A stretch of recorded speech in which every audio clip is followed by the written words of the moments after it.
towards the future as we travel along.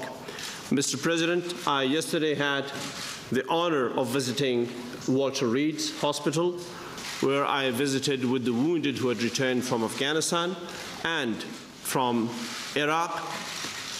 It was a very difficult moment for me, Mr. President, to meet with a young man, very, very young man, who had lost 2 arms and legs. It was heart-rending, and there were other wounded too, just like I had seen in Afghanistan. This shows the commitment that the United States has to bringing security to Afghanistan, and by extension to the United States and the rest of the world, and the difficult task that we have ahead of us in securing our future generations a better and more secure life. Mr. President, I thank you again for the excellent meeting this morning in which President Obama and I discussed the entire structure of Afghan-American relationship, the issues that we have together inside Afghanistan, the progress that we have made together, the campaign that still is going on against terrorism, the successes of the past years, which are numerous and great, for which I again express gratitude on behalf of the Afghan people, to the American people, and to you, Mr. President. And I also thanked President Obama for adding considerable resources to the success in Afghanistan on becoming the President of the United States, for which, Mr. President, I convey the gratitude of the Afghan people, and I can reassure you that we will work with dedication and extreme care to have those resources spent well and in place for a better future for the Afghan people. We also discussed during our meeting this morning the Afghan-American strategic partnership and the relations towards the future, beyond the successes that we will certainly gain against terrorism, the issues related to the region and Afghanistan, Afghanistan's difficulties and concerns with regard to capacity, institution building, the buildup of the Afghan security forces, the Afghan economy, the issues of agriculture and energy, and all those issues of developmental importance to Afghanistan, for which the United States is putting in considerable resources. We also discussed the peace process and the upcoming peace consultative jirga in Kabul, for which, Mr. President, I'm grateful to you for your support and very kind advice. We also discussed the parliamentary elections, the upcoming parliamentary elections in Afghanistan, and the Kabul conference. We discussed in quite detail and in a very frank and productive manner the issues of protection of civilians and respect to the judicial independence of Afghanistan. I found it very happy for me and to convey back to the Afghan people that I found a very supportive voice from President Obama on these accounts, and I'm very glad to report to you that we'll be setting up a team of our senior advisors to work out the exact timelines of the transfer of detention centers to the Afghan government, which I consider to be a major point of progress in our conversations. Mr. President, I once again would like to convey to you and to the people of the United States our deep, heartfelt gratitude to the help that America has provided. Afghanistan, because of that, is once again on the world map and in a significantly important way. Our flag is flying all around the world. We are present on all the important occasions. We once again have a voice as the people of Afghanistan, and this would have not been possible without the sacrifices and the resources that the United States and our other allies have put in.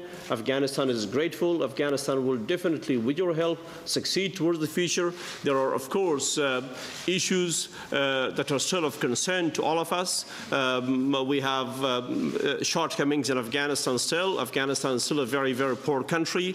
The work that we have done promises a better future for all of us, and Afghanistan will assure you, Mr. President, that it will take the right steps in bringing a better government in Afghanistan for the benefit of the Afghan people and in partnership with the United States of America. I thank you once again, Mr. President, for the tremendous hospitality. Thank you very much.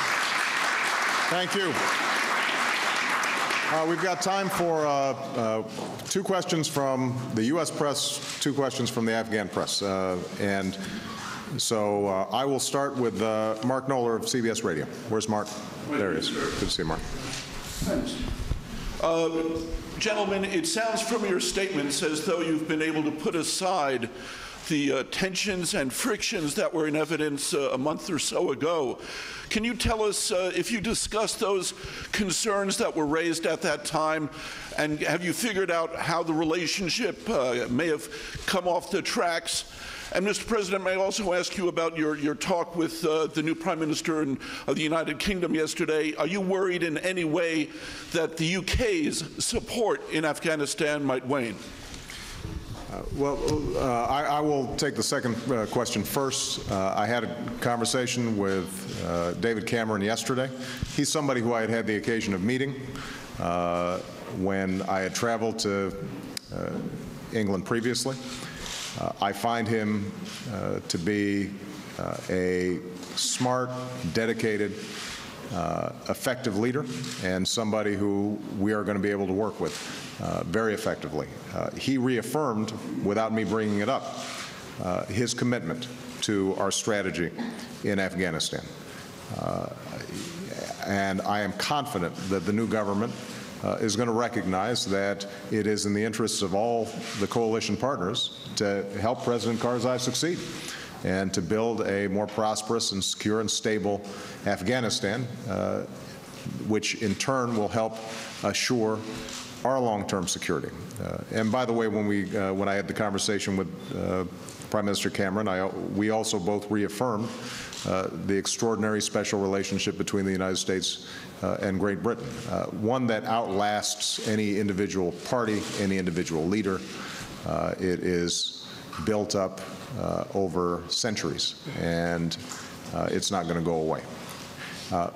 With respect to perceived tensions between the U.S. government and the Afghan government, let me begin by saying a lot of them were simply overstated.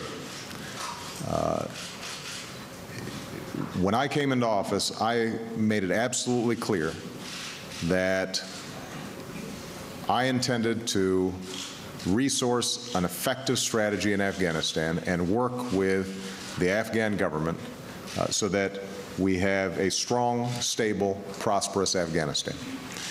And I've used whatever political capital I have to make the case to the American people that this is in our national security interests, that it's absolutely critical that we succeed on this mission. President Karzai agrees that we have to deal with the extremists that are disrupting life in Afghanistan, and our strategic approach has been entirely consistent. Now, obviously, there are going to be tensions in such a complicated, difficult environment, and in a situation in which, on the ground, both Afghans and Americans are making enormous sacrifices. We've had very frank discussions, and President Karzai agrees with me that we can't win through a military strategy alone, that we're going to have to make sure that we have effective governance, capacity building, economic development, in order for us to succeed. I think that what we discussed this morning is a recognition on both sides that this transformation is not going to happen overnight. That a country that's come out of 30 years of war and dire poverty